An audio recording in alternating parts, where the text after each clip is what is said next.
Olá, meu nome é Patrícia e bem-vindo a mais um episódio em nossa jornada pelo livro do Apocalipse.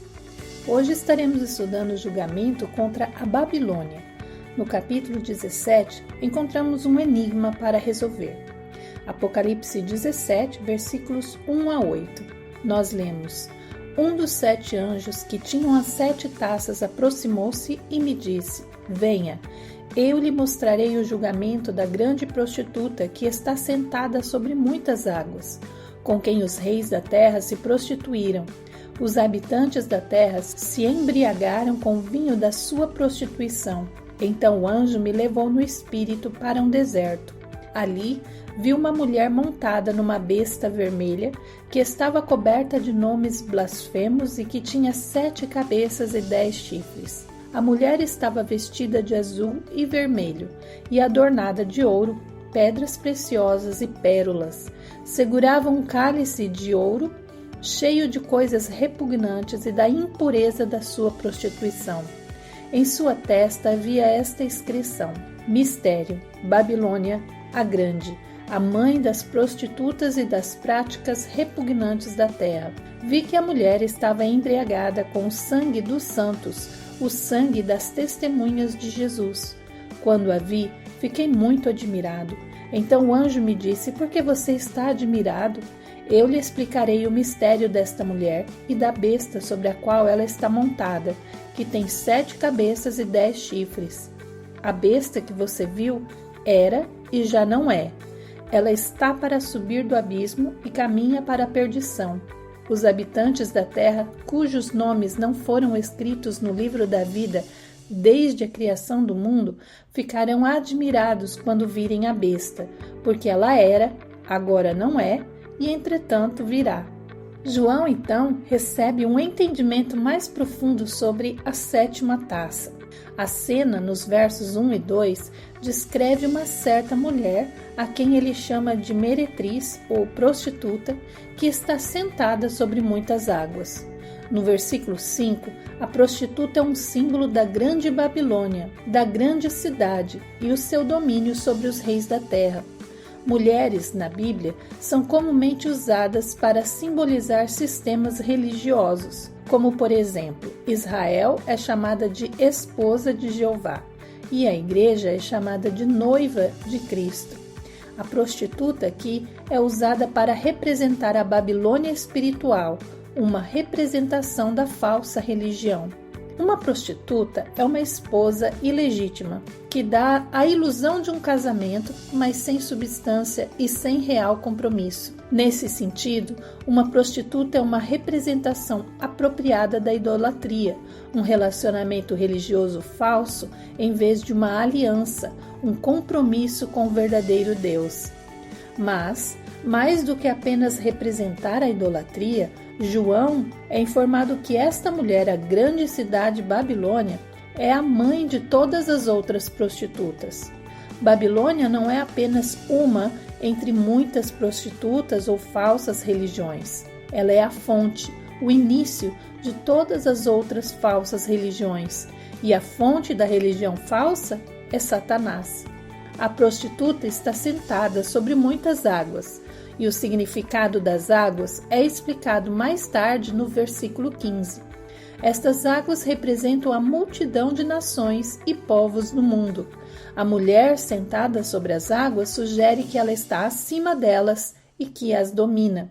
Os anjos dizem que os líderes mundiais se prostituem com ela e os povos se embriagam na imoralidade. Prostituição espiritual é símbolo de idolatria e a infidelidade do povo de Deus. Por exemplo, quando Israel adorava outros deuses ou se afastava dos mandamentos de Deus, isto era frequentemente descrito como prostituição espiritual. E ao longo dos séculos, líderes mundiais têm usado a falsa religião para construir uma base de poder, enriquecer a si mesmos e controlar os seus súditos. Eles se prostituem com a falsa religião no sentido de que a usam para o seu próprio prazer e perdem os seus sentidos enquanto estão sob a influência de Satanás. A falsa religião age como um sedativo, uma dormência na mente, colocando a pessoa num estado de apatia e indiferença espiritual contra a verdade. Em 2 Coríntios capítulo 4, versículos 3 e 4, nós lemos: Mas se o nosso evangelho está encoberto, para os que estão perecendo é que está encoberto. O Deus desta era cegou o entendimento dos descrentes, para que não vejam a luz do evangelho da glória de Cristo, que é a imagem de Deus. E no versículo 3 de Apocalipse 17, João vê no deserto uma mulher montada em uma besta vermelha, cheia de nomes blasfemos e com 7 cabeças e 10 chifres. Essa besta é a mesma que João viu pela primeira vez no capítulo 13, onde nós lemos: viu uma besta que saía do mar, tinha 10 chifres e 7 cabeças, com 10 coroas, uma sobre cada chifre, e em cada cabeça um nome de blasfêmia. A besta é o anticristo, e no versículo 8 temos a confirmação disso. A besta está sendo montada pela prostituta, vestida de escarlate, vermelho e púrpura e adornada ricamente. Sabemos que a mulher é a Babilônia espiritual, a mãe de toda religião falsa e idolatria. Ela existe há muito tempo, antes mesmo do anticristo, e desde então sentada sobre muitas águas que são os reis da terra. Então Satanás tem usado a falsa religião para controlar e manipular líderes mundiais ao longo dos anos. Mas agora a Babilônia, a prostituta, monta apenas na besta que é o anticristo. Quando Satanás habitar neste homem, a Babilônia espiritual, que é a mãe da idolatria, e a besta se tornarão como um só. O que significa que ao final da tribulação toda a religião mundial estará concentrada em um único homem, o anticristo. Não haverá mais outras falsas religiões, haverá apenas uma, que é a adoração à besta. E a mulher que está vestida como realeza e adornada com riquezas é porque Satanás exigirá que o mundo o adore fazendo sacrifícios à sua falsa religião. Daniel nos disse sobre esta mesma pessoa no capítulo 11, versículos 36 a 38. O rei fará o que bem entender, ele se exaltará e se engrandecerá acima de todos os deuses, e dirá coisas jamais ouvidas contra o Deus dos deuses. Ele terá sucesso até que o tempo da ira se complete, pois o que foi decidido irá acontecer.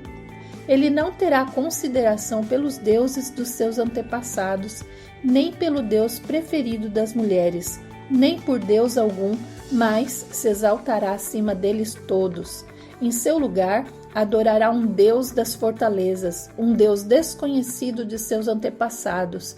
Ele honrará com ouro e prata, com pedras preciosas e presentes caros. Então lemos que o anticristo honrará Satanás ao convocar o mundo a sacrificar pela causa da nova religião mundial.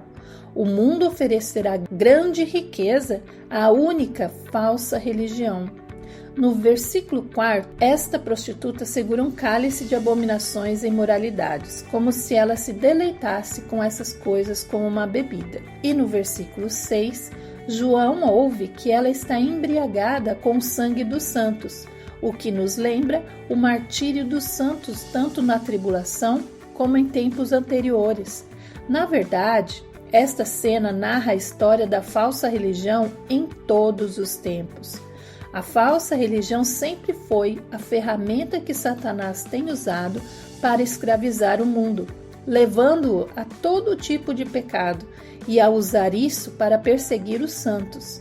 E claro, os piores exemplos são as chamadas religiões cristãs falsas, que Satanás usa para desacreditar o próprio Jesus Cristo e a verdadeira igreja.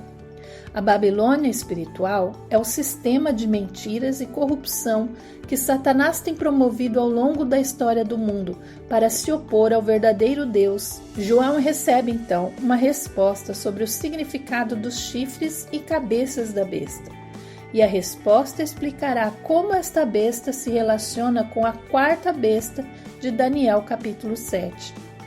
Já aprendemos nos capítulos 12 e 13 de Apocalipse que o dragão é Satanás e a besta o anticristo. O dragão tinha 10 chifres e 10 cabeças com coroas, indicando que Satanás controlará o mundo inteiro, todos os seus reinos e os seus governantes. Mas a besta tem 10 chifres com 10 coroas, mas apenas 7 cabeças com nomes blasfemos. E uma dessas 7 cabeças foi morta e depois ressuscitou. Então vamos ler Apocalipse capítulo 17, versículos de 9 a 14. Aqui se requer mente sábia. As 7 cabeças são 7 colinas sobre as quais está sentada a mulher. São também 7 reis. 5 já caíram, um ainda existe e o outro ainda não surgiu, mas quando surgir deverá permanecer durante pouco tempo. A besta que era e agora não é o 8º rei, é um dos 7 e caminha para a perdição. Os 10 chifres que você viu são 10 reis que ainda não receberam reino, mas que por uma hora receberão autoridade como reis juntamente com a besta. Eles têm um único propósito e darão seu poder e sua autoridade à besta. Guerrearão contra o cordeiro, mas o cordeiro os vencerá, pois é o Senhor dos senhores e o Rei dos reis, e vencerão com ele os seus chamados, escolhidos e fiéis. Ter sabedoria na perspectiva da Bíblia significa conhecer a história e o restante das Escrituras, especificamente o Antigo Testamento. As cabeças são montes ou colinas, que são um símbolo de governantes mundiais. E no versículo 10 temos a confirmação de que esses montes são reis, porque o texto continua a dizer que eles são 7 reis. Mas por que o texto passou de cabeças para montes e depois para reis? O anjo está distinguindo estes 7 reis dos 7 líderes que governarão sob o anticristo. Quando a Bíblia usa montes para representar reis, significa que estes reis têm muita autoridade, ninguém acima deles. Estes 7 reis não podem ser os 7 reis do anticristo, da tribulação, porque eles não serão a autoridade suprema naquela época. E a prostituta estará sentada sobre esses 7 reis, dominando-os. Mas assim que o anticristo subir ao poder, ela se sentará apenas sobre a besta. O que significa então tudo isso? A prostituta sentada sobre esses reis significa que eles devem ter governado antes que o anticristo ascendesse ao poder. No versículo 10, 5 desses 7 reis já caíram até os dias de João. Um destes reis ainda está no poder e outro ainda não chegou ao poder. Parece complicado, mas vamos por partes.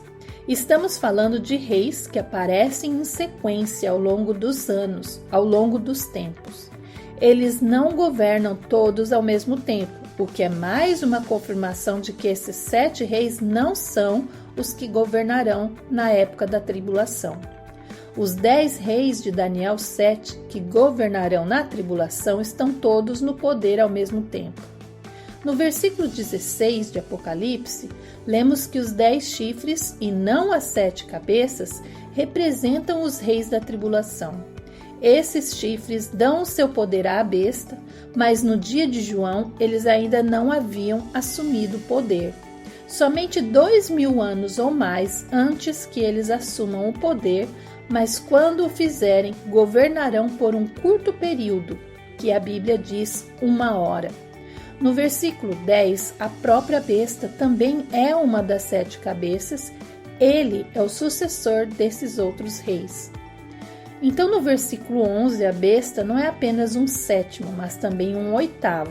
Ele era e não é, o que sabemos ser uma referência à morte e ressurreição do anticristo. O anticristo também será um 8º rei no sentido de que ele morreu e depois voltará à vida. Para entender o significado das cabeças desta besta, precisamos voltar ao capítulo 13 e observar um detalhe importante. No versículo 2 de Apocalipse 13, nós lemos: a besta que vi era semelhante a um leopardo, mas tinha pés como os de urso e boca como a de leão.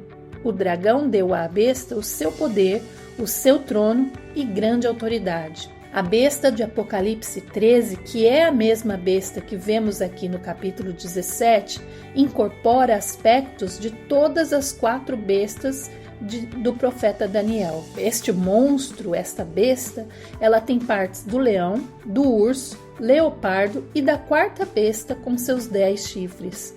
Então esta besta representa toda a era dos gentios, culminando com o governo mundial do anticristo. E as cabeças deste monstro foram líderes mundiais supremos que governaram nesta era. Vamos olhar então para os 4 reinos na era dos gentios de acordo com Daniel para encontrar a identidade desses reis. Sabemos que durante os mais de 2.600 anos da era dos gentios, houve muito mais governantes do que 7. Como sabemos então quais são representados por estas 7 cabeças? João nos fala de que 5 dos 7 reis já caíram, um está no poder e outro virá por pouco tempo. Quando João recebeu essa revelação por cerca de 90 a 95 depois de Cristo, no primeiro século, 5 dos reis associados à era dos gentios já tinham surgido e desaparecido. E antes de começarmos a adivinhar, precisamos nos lembrar do critério para qualquer nação ou governante ser considerado parte das bestas do profeta Daniel. Eles deveriam conquistar tanto a Babilônia quanto Jerusalém ao mesmo tempo. Mas quais reis governaram Jerusalém e Babilônia ao mesmo tempo e já haviam morrido até a época em que João escreveu o livro do Apocalipse? Começando com a dinastia de Nabucodonosor na Babilônia, seguido pela dinastia de Ciro na Pérsia e o curto reinado de Alexandre o Grande da Grécia. Após a morte de Alexandre, a Grécia se dissolveu em 4 partes, exatamente como as 4 asas do leopardo representam. 2 governantes da Grécia compunham o Império Seleucida e 2 o Império Ptolemaico. Inicialmente, o Império Seleucida manteve o controle da Babilônia, enquanto o Império Ptolemaico controlava Jerusalém.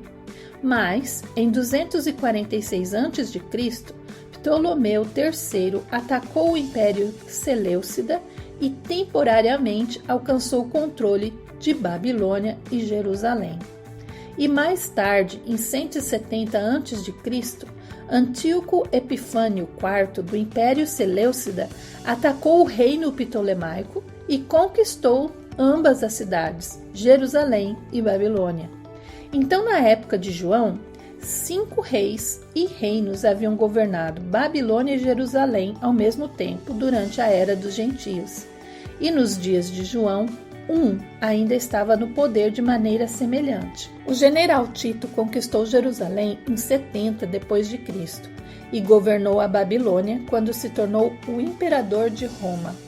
Após Tito, o Império Romano e os seus remanescentes continuaram a exercer controle sobre ambas as cidades intermitentemente até 1923.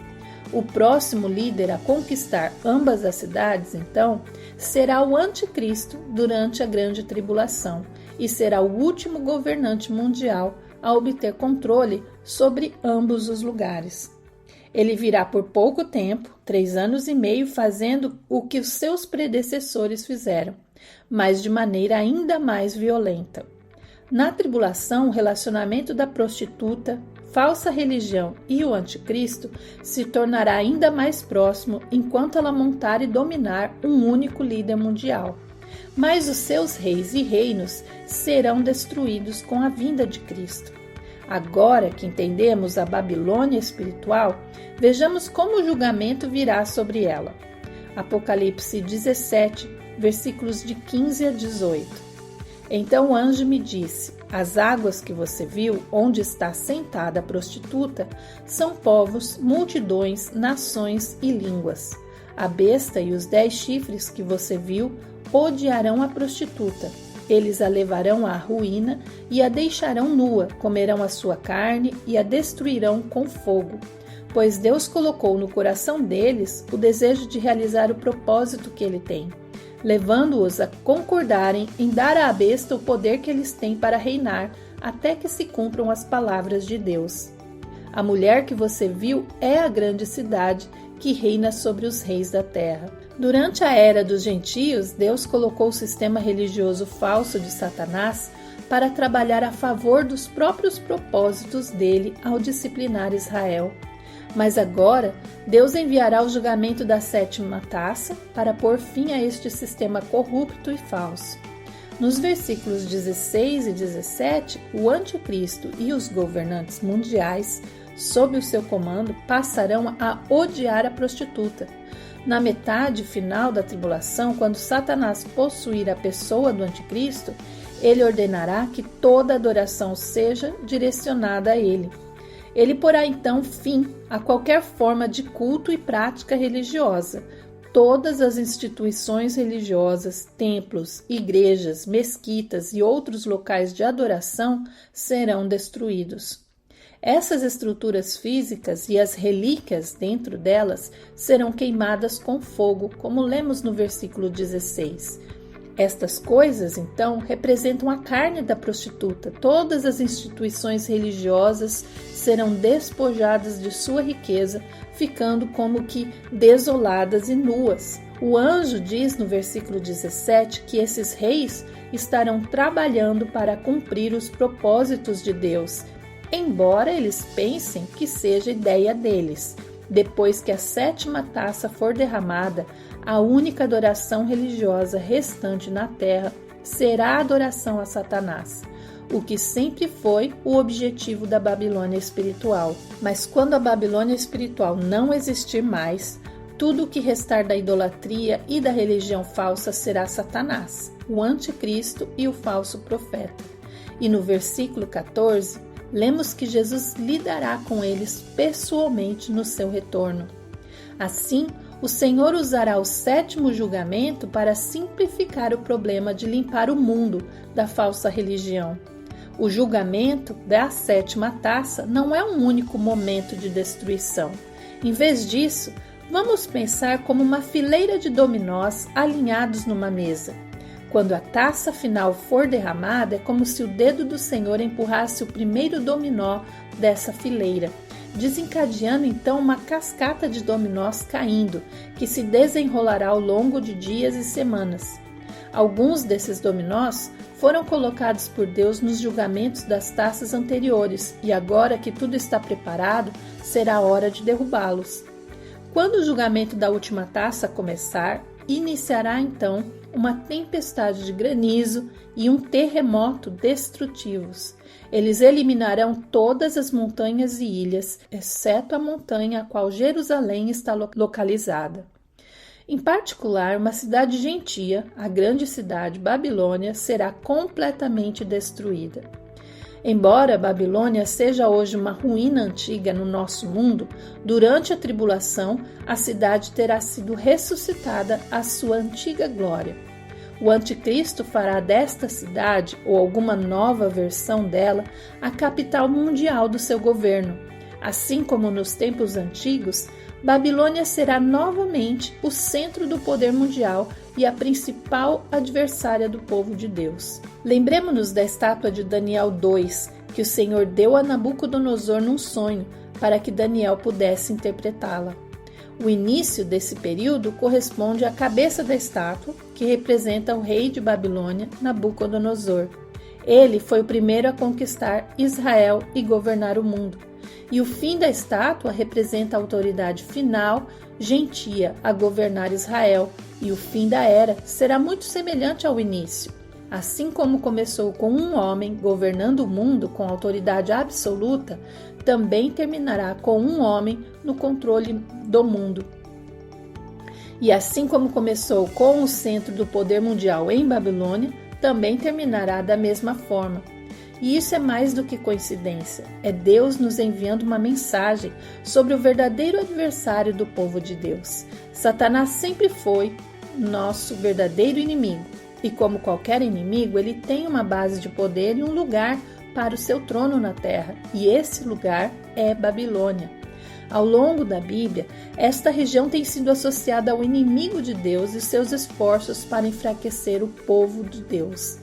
Claro que à medida que a população da terra se espalhou, as forças demoníacas do inimigo também se espalharam, mas o quartel-general de Satanás permaneceu na região da planície de Sinar, na área histórica de Babilônia. Nos estágios finais da tribulação, o Senhor derrubará a fortaleza do inimigo em preparação para a sua segunda vinda. E há duas fases no seu plano de destruição, a primeira das quais estudamos no capítulo 17, o capítulo que descreve a destruição da Babilônia espiritual. A Babilônia espiritual é um termo para o reino que Satanás tem tentado estabelecer na terra em oposição a Deus. A Babilônia espiritual se manifesta principalmente nos sistemas falsos religiosos que Satanás mesmo criou e promoveu entre as nações da terra. Embora existem inúmeras falsas religiões, elas são, na verdade, apenas variações da mesma, invenções de Satanás para distrair a humanidade e afastá-la do verdadeiro Deus. Mas aqueles que vêm para a luz e acreditam em Jesus são transferidos por sua fé do reino de Satanás para o verdadeiro reino, como lemos em Colossenses, capítulo 1, versículos 12 a 14. E isso para que vocês vivam de maneira digna do Senhor e em tudo possam agradá-lo, frutificando em toda boa obra, crescendo no conhecimento de Deus e sendo fortalecidos com todo o poder, de acordo com a força da sua glória, para que tenham toda a perseverança e paciência com alegria, dando graças ao Pai que nos tornou dignos de participar da herança dos santos no reino da luz, pois Ele nos resgatou do domínio das trevas e nos transportou para o reino do seu Filho amado, em quem temos a redenção, a saber, o perdão dos pecados.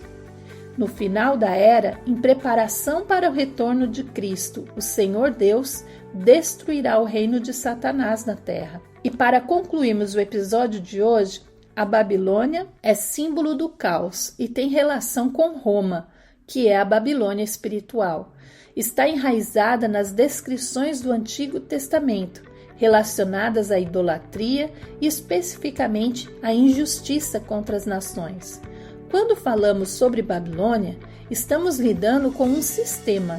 João usa a figura da Babilônia física do Antigo Testamento como uma forma de abordar o grande inimigo enfrentado pela igreja na época, no primeiro século, em que escreveu o Apocalipse, que era Roma, o grande império da sua época, considerado o último império mencionado em Daniel capítulo 2. Foi nesse contexto que o reino de Deus foi introduzido durante o período do Império Romano, e João aproveita a imagem da Babilônia do Antigo Testamento como uma forma de explicar as oposições enfrentadas pela igreja. Mas será que entendemos completamente o que significa Babilônia como um sistema? Isso remonta à rebelião descrita em Deuteronômio capítulo 32. E você pode aprender um pouco mais sobre esta rebelião no nosso podcast Uma Jornada pelo Sobrenatural, aqui também no nosso canal. Assim, não é surpreendente que os julgamentos descritos no Apocalipse, seja o das trombetas ou das taças, sejam dirigidos às nações. Esses julgamentos recaem sobre aqueles que se alinharem com a besta, ou seja, com a Babilônia e com as outras nações opostas ao que chamamos de Novo Israel, ou seja, a Igreja. E só para esclarecer, quando mencionamos Igreja como um novo Israel, não queremos dizer que ela é o novo Israel. Acreditamos que há um destino escatológico reservado para Israel geográfico. Temos julgamentos contra as nações e contra os povos dessas nações associados ao dia do Senhor. Os deuses dessas nações, o mal sobrenatural, perderão completamente o controle. Eles serão destruídos e não governarão mais as nações, e sua autoridade sobre os povos será retirada. Portanto, ao ler o livro do Apocalipse e observar esses julgamentos se desenrolando, que é o dia do Senhor, outro elemento sendo descrito é a morte final desses deuses. Esse é o momento em que o julgamento do Salmo 82 sobre os deuses se cumprirá. Os capítulos 17 e 18 de Apocalipse nos conduzem a este evento. Eles nos trazem até o ponto da queda da Babilônia, de todo o sistema e a morte dos seus deuses, algo que realmente acontecerá no Armagedon. E no próximo episódio estaremos concluindo este tópico da destruição da Babilônia, no capítulo 18 de Apocalipse. Continue conosco nesta jornada. Que Deus nos abençoe. Até o próximo episódio.